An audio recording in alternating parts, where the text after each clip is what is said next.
বিয়ের 6 মাসের মাথায় বাপের বাড়ি এসে মাকে বললাম, আমি আর সংসার করব না, আজ থেকে আমি এই বাড়িতেই থাকবো। অসুবিধার কি আছে, তোর বাবার এতগুলো বাড়ি এমনিতেই তো পড়ে আছে, তো এসেছিস যখন সবকিছু গুছিয়ে নিয়ে এসেছিস তো। আমি বললাম, না মা, আমি তো তেমন কিছুই আনিনি। সে কি, এভাবে খালি হাতে কেউ আসে? আর এসেছিস যে জামাই জানে? আমি না বলেই এসেছি মা। জামাইকে বলে আসবি তো? শাশুড়ি মানুষটা জানি খারাপ, কিন্তু জামাই তো ভালো, ওকে না বলে চলে আসাটা তোর ঠিক হয়নি। তুই ফিরে যা, জিনিসপত্র সব গুছিয়ে তুই আবার ফিরে আয়, সঙ্গে জামাইকেও নিয়ে আসবি। তোর শাশুড়িকে জব্দ করতে হলে ছেলেকেও বাড়িতে রাখা যাবে না। বর ভালো হলে ঘর ছাড়লেও বর কখনো ছাড়তে নেই। ঘর আর বর দুইটাকে যদি ছেড়ে দাও তাহলে তো মেয়েদের জীবন থেকে সবকিছুই চলে যায়। জামাই তো তোর কথা ফেলতে পারবে না, বরং তুই জামাইকে নিয়েই এই বাড়িতে থাক। মায়ের কথা শুনে তো আমি পুরোই অবাক। মা কখনো এই সুরে কথা বলেনি আমার সাথে। মা, তুমি কি সত্যি আমাকে এসব বলছো? আমি তো বিশ্বাসই করতে পারছি না তুমি এতদিন পর আমার দুঃখটা বুঝতে পারলে। যতই হোক, তুই তো আমাদের একমাত্র মেয়ে, শাশুড়ির অত্যাচার আর কত সহ্য করবি বল? তোর বাবাও চায় তুই এই বাড়িতে এসে থাক। একটা কাজ কর, তুই জামাইকে বুঝিয়ে সুঝিয়ে এই বাড়িতে নিয়ে চলে আয়, তবেই না তোর শাশুড়ির জব্দ হবে।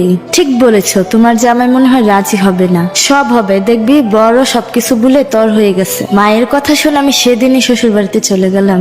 ভাবলাম মা যে বুদ্ধিটা দিয়েছে সেটাই প্রয়োগ করতে হবে। জীবনে কি চেয়েছিলাম আর কি হয়ে গেল, তখন সেটাই ভাবতেছিলাম। মায়ের কথা মতো শ্বশুর বাড়িতে ফিরেই সেদিন শাশুড়ির সাথে তুমুল ঝগড়া শুরু করলাম। ঝগড়া করতে কোনো কারণ লাগে না, কোনো একটা ছুট পেলেই হয়ে গেল। বর অফিস থেকে ফিরতেই যা হলো তার থেকে একটু বাড়িয়েই বললাম বরকে। বলতে বলতে কেঁদেও ফেললাম। ও আমার কথাগুলো শুনে দেখি চুপ করে আছে। তখন বললাম, তোমার মায়ের সাথে এইভাবে ঝগড়া করে আমি বাড়িতে টিকতে পারবো না। ও তখন বলল, তাহলে উপায় কি? উপায় আর কি, আমি ভেবেছি আমি আর তুমি আমার বাবার বাড়িতে থাকবো, আর ওখান থেকে তোমার অফিস যেতেও সুবিধা হবে। আমার স্বামীও তখন বলল, ঠিকই বলেছো, প্রতিদিন রোজ রোজ অফিস থেকে ফিরেই এরকম অশান্তির মধ্যে কি থাকা যায় নাকি? এই বাড়িতে থাকলে আরো অশান্তি বাড়বে। তুমি ঠিক ডিসিশন নিয়েছো, আমি তোমার সাথে ওখানে গিয়েই থাকবো। অশান্তি থেকে শান্তি ভালো। বুঝলাম ছেলেও মাকে চিনে নিয়েছে।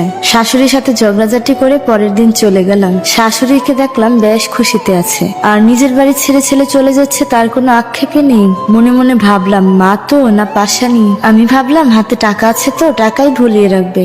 শ্বশুর তো ভালো চাকরি করতেন, ওখান থেকে ভালো একটা পেনশন পায় মাসে, তার আবার কিসের মায়া মমতা। ছেলেরও দেখছে মায়ের প্রতি কোনো ভালোবাসা নেই। ছেলে বাসা থেকে বের হচ্ছে মানে হারে হারে বুঝতে পেরেছে। এতদিন মায়ের মুখের উপরে কোনো কথাই বলেনি, এখন সে কাজে দেখিয়ে দিচ্ছে। কিছু জিনিসপত্র গুছিয়ে নিয়ে চলে আসলাম বাপের বাড়িতে। মনে মনে ভাবলাম, আর তো কোনো অশান্তি নেই, এবার থেকে শান্তি আর শান্তি। একটা সপ্তাহ ভালোই কাটলো। বাবা বাজার থেকে মাছ মাংস অনেক কিছু নিয়ে আসতো। মা জামাইয়ের জন্য ভোরবেলা উঠে রান্না করছে, জামাইয়ের টিফিন বানাচ্ছে এবং জামাই যেগুলা খেতে পছন্দ করে সেগুলোই রান্না করে খাওয়াচ্ছে। আমিও সকালে কোনো সময় 9টা, কোনো সময় 10টা এরকম সময় ঘুম থেকে উঠি।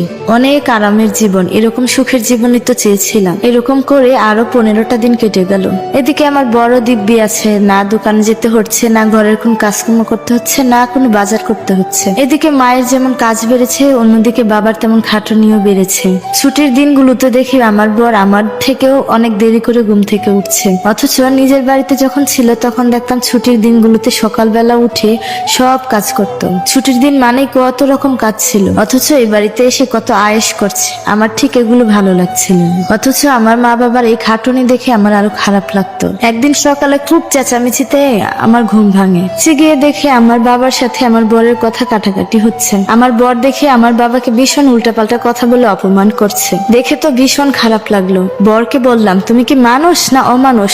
এইভাবে একটা বয়স্ক লোককে বলছো, তোমার লজ্জা করে না? আমার বর বলল, তোমার তো এখানে বলার কোনো অধিকারই নেই। তুমি যখন আমার মায়ের সাথে এরকম খারাপ কথা বলতে, তখন আমি তো তোমাকে কোনো কিছুই বলিনি, কিন্তু আমি তোমাকে শান্ত মেজাজে বুঝিয়েছি, কিন্তু তুমি তো আমার কথা বুঝোনি। তাহলে এখানে তুমি কেন আমাকে বুঝাতে আসছো? যদি এইটুকুতে তোমার খারাপ লাগে তাহলে ভাবো তুমি 4-5 মাস আমার মায়ের সাথে কতটা খারাপ ব্যবহার করেছো।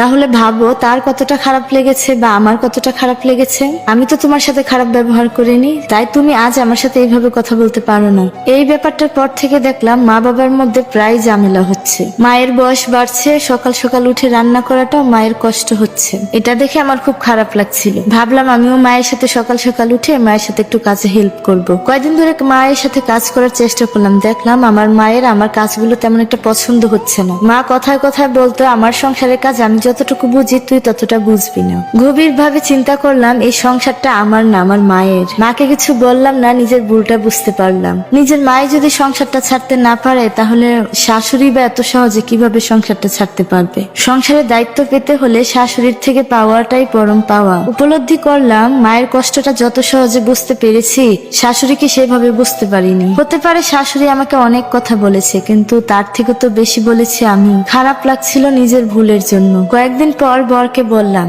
এখানে আর থাকবো না, ও বাড়িতেই চলে যাব। কেন? এখানেই তো ভালো আছি। আমি ভালো নেই কেন? আমি তো বেশ আছি। বরকে বুঝিয়ে সুঝিয়ে ব্যাগট্যাগ গুছিয়ে সকালে বের হবো বলে দেখলাম মায়ের মুখটা দেখলাম বেশ হাসি খুশি। আমি যে চলে যাচ্ছি এতে কোনো মায়ের কোনো আক্ষেপ নেই। মা শুধু বলল, আবার আসিস। একটা বারের জন্য আমাকে আটকালো না। চলে আসলাম শ্বশুর বাড়িতে। আমি ফিরে আসায় দেখলাম শাশুড়ি অনেক খুশি। আমার পছন্দ মতো শাশুড়ি দুপুরে সবকিছু রান্না করেছে। আমি যা পছন্দ করি তাই রান্না করেছে। দুপুরে কি তৃপ্তি করে যে খেলাম। খাওয়ার পর শাশুড়ি আমার পাশে এসে বসলেন। বলল, এটা সংসার, এখানে এইভাবেই যুদ্ধ করে থাকতে হয়। তরকারিতে কখনো ঝাল বেশি হবে, আবার কোনোটাতে কম ঝালেও ভালো লাগে। তাই বলে খাওয়া দাওয়া ছেড়ে দিলে হবে? ঝগড়া হলে বাসা থেকে বের হয়ে গেলে দুদিনের জন্য যেখানেই যাও দুদিন হয়তো ভালো লাগবে, কিন্তু কেউ তোমাকে সংসার দিবে না। মেয়েদের একটা সংসার লাগে, আর সেই সংসারটা তুমি এখানেই পাবে। আমি যেমনটা পেয়েছি আমার শাশুড়ি থেকে। বৌমাদের পছন্দের মানুষ আসলে কখনো কেউ হয় না, আবার শাশুড়ির পছন্দ কখনো বৌমারা হয় না। খুব কম মানুষই আছে শাশুড়ি বউ মানে দুজন দুজনকে পছন্দ করে। এই লড়াই চলে আসছে সেই আদিকাল থেকে, কোথাও কম কোথাও বেশি। তারপরও সংসারটা করতে হবে। হাড়ি পাতিল পাশাপাশি থাকলে তো টুকাটুকি হবেই। তাই বলে সংসার থেকে বেরিয়ে যেও না। এটাই জীবন। টুনাটুনির সংসারে শাশুড়ির মতো একটা চড়ুই পাখি লাগে, তবেই তো সংসার। ভালো খারাপ দুটো মিলিয়েই জীবন। তারপর থেকে 30 বছর সংসার করেছি, নিজের একটা সংসার হয়েছে। শাশুড়ির সাথে ঝগড়া করেছি, হয়তো দুদিন কথাও বলিনি, তবে সংসার থেকে বেরিয়ে যায়নি। আজ 5টা বছর হলো শাশুড়ি নেই। ভীষণ মিস করি শাশুড়ি নামক প্রতিদ্বন্দ্বীকে। খেলার মাঠ পুরো ফাঁকা, ভালো লাগে না সে ফাঁকা মাঠে গোল দিতে। সংসার হলো বড় মাঠ, প্রতিদ্বন্দ্বী না থাকলে গোল দিয়ে কি মজা? তবে খেলাটা ঠিক জমছে না। অত বড় বাড়িটাতে আমি একাই খেলছি, কারণ খেলার সেই জমানোর মানুষটাই তো নেই। মানুষটা ঝগড়া করতো, মাঝে মধ্যে রণচণ্ডীর মতো রেগে আগুন হয়ে যেত, কিন্তু আমার অসুখ বসে হলে আমার খুব সেবা যত্ন করতো। শাশুড়ি মারা যাওয়ার আগে আমার মা চলে গেছে পরপারে, তারপর শাশুড়িও পৃথিবীর মায়া ছেড়ে চলে গেল। শাশুড়ি মারা যাওয়ার 2-3 বছর আগে আমাকে বেশ গহনা দিয়ে গেল। বৌমা, এগুলো সব তোমার। এই সীতাহারটা আমার নাতিনকে দিয়ে দিও। আমার মেয়েরও বিয়ে ঠিক হয়েছে সামনের মাসে। সেদিন সীতাহারটা বের করতে গিয়ে শাশুড়ি জামা কাপড় রাখার যে বাক্সটা ছিল, আমাকে দেওয়া গয়নাগুলো ওই বাক্সতেই ছিল। গহনাগুলো বের করতে গিয়ে দেখলাম গহনার এক কোণে পড়ে আছে সযত্নে রাখা একটা চিঠি। চিঠিটা লিখেছে আমার মা আমার শাশুড়িকে। তখন তার মোবাইল ছিল না। চিঠিটা আবিষ্কার করতে গিয়ে বের করলাম 30 বছরের আগের একটা সত্যকে। মনের মধ্যে যে আবছা একটা সন্দেহ ছিল সেটা দূর হয়ে গেল। আমার মা লিখেছে, প্রিয় দিদি, আমার মেয়ে বাড়িতে এসে পৌঁছেছে। তোমার কথা মতো কাজ শুরু করে দিয়েছি। কথা দিচ্ছি 1 মাসের ভিতরেই তোমার বাড়িতে পাঠিয়ে দিতে পারবো। বুঝতেই তো পারছো মেয়ে আমার উড়নচণ্ডী। এই উড়নচণ্ডী মেয়েকে নিয়ে চিন্তার কোনো শেষ নেই। তোমার কথা মতো মেয়েকে বলেছি ওই বাড়ি ছেড়ে এখানে এসে থাক। যেমনটি বলেছো ঠিক তেমনটিই করছি। ভয় হয় খুব, ওই মেয়ে কিভাবে সংসার করবে। তবে চিন্তা নেই, তুমি যেহেতু আছো। শ্বশুর বাড়িটা মেয়েদের একটা সম্মানের জায়গা। আমি চাই আমার মেয়েটার একটা নিজের সংসার হোক। আর যাই হোক, মেয়েরা দিনের পর দিন বাবার বাড়িতে থাকলেও নিজের সংসারটা হয় না। চিঠিটা পড়ার পর মনে পড়ে গেছিল সে 30 বছর আগের মায়ের কথাগুলো। মা যে বলেছে ও বাড়ি থেকে চলে আয়, ওই কথার ভিতরে যে নিপুণ রহস্য লুকিয়ে আছে সেটা আমি পরক্ষণেও বুঝতে পারিনি, ধরতে পারিনি আমার বরের নিপুণ অভিনয়গুলো। ভেবেছিলাম মা আমাকে হয়তো প্রশ্রয় দিচ্ছে, কিন্তু আমার ধারণাটাই ভুল ছিল। শ্বশুর বাড়ি থেকে যখন চলে আসছিলাম তখন দেখছিলাম শাশুড়ি মা মুস্কি মুস্কি হাসতে। পড়তে পড়তে বুঝতে পারছিলাম সে হাসির কারণটা। শাশুড়ি মায়ের সে বুদ্ধির তারিফ না করে আর থাকতে পারছিলাম না। আমার শাশুড়ি যদি এত বুদ্ধি করে কৌশলটা না খাটাতো তাহলে আমার এত সুন্দর সংসারটা হতো না। এই 2 মা মিলে আমাকে উপহার দিয়ে গেছে নিজের একটা সংসার। গল্পটি আমার কাছে খুব ভালো লেগেছে। আপনাদের কাছে যদি ভালো লাগে অবশ্যই ভিডিওটি শেয়ার করে দিবেন। ভিডিওটি অনেকে দেখার মাধ্যমে সাংসারিক একটা গুণ নিজের মধ্যে নিতে পারবে। এই গল্পটি থেকে অনেক নারীরই অনেক কিছু শিখার আছে। তাই বলবো ভিডিওটি শেয়ার করে দেন, অনেকে অনেক কিছু জানতে পারবে, শিখতে পারবে।